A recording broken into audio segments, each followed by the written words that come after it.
گے۔ مسلمانوں کو سیاسی شعور بیدار کر لینا چاہیے۔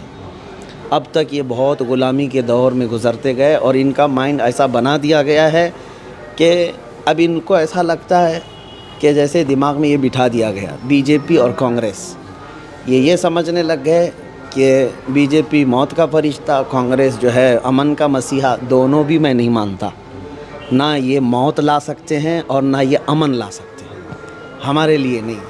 آپ کو اپنا سیاسی شعور بیدار کرنا ہے۔ یہ سب جو ہے نا لالی پاپ دے کر کے ہمارے ساتھ کھیلنے والے ہیں جو 70 سال سے کھیلتے آئے۔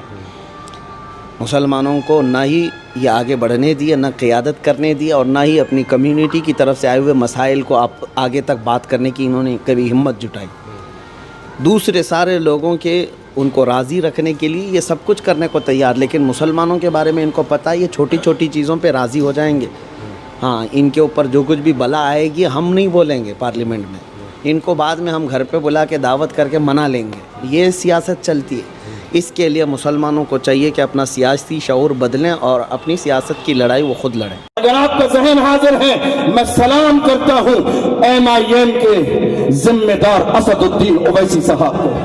میں سلام کرتا ہوں وارث پٹھان کو، جس بندے نے رات میں جیسی خبر سنی دوڑ کے گیا، سلمان اظہری سے ملاقات کی اور فرمایا مفتی صاحب تنہا نہیں ہو، اسد الدین اویسی آپ کے ساتھ ہے، اکبر الدین آپ کے ساتھ ہے، وارث پٹھان آپ کے ساتھ ہے۔ میں ان لوگوں سے کہتا ہوں جو آج تک کہہ رہے ہیں نہیں M I M B team ہے، ارے بی ٹیم والے رسول اللہ کی ناموس پر کھڑے کیسے ہو سکتے ہیں؟ بی ٹیم والے جن کو آپ کہہ رہے ہو ایمان کا سودا کر لیا غیروں کے ساتھ، شرم کرو شرم۔ اسد الدین اویسی ایک عاشق رسول کا نام ہے، ایک مرد قلندر کا نام ہے۔ ہندوستان کی سرزمین پر مسلمانوں کا اگر کوئی قائد ہے، قائد ہندوستان میں اگر کوئی ہے تو وہ اسد الدین اویسی ہے۔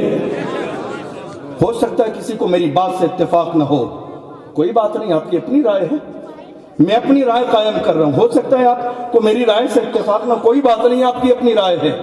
لیکن ہم نے یہ دیکھا جب سب خاموش تھے تو وہی سب سے پہلے بولا جو ہندوستان میں ہر مسئلے میں سب سے پہلے بولتا۔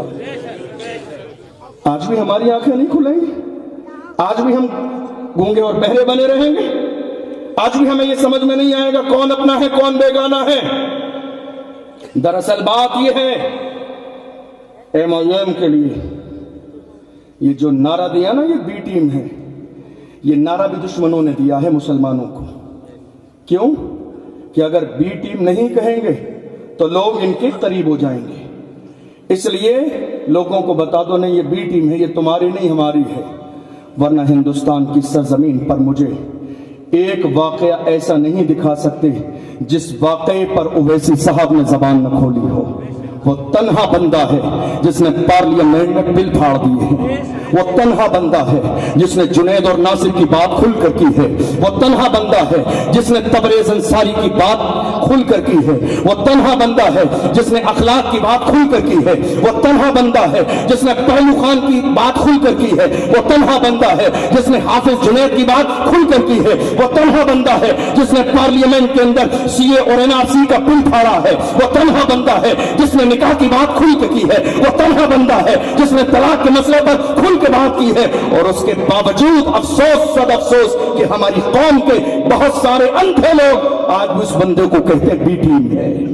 غور کرو ذرا، پڑھو انہوں نے جو گیاپن سونپا ہے، پڑھو ذرا کھول کر، پڑھو اس کو کھول کر، آپ کی آنکھیں کھل جائیں گی۔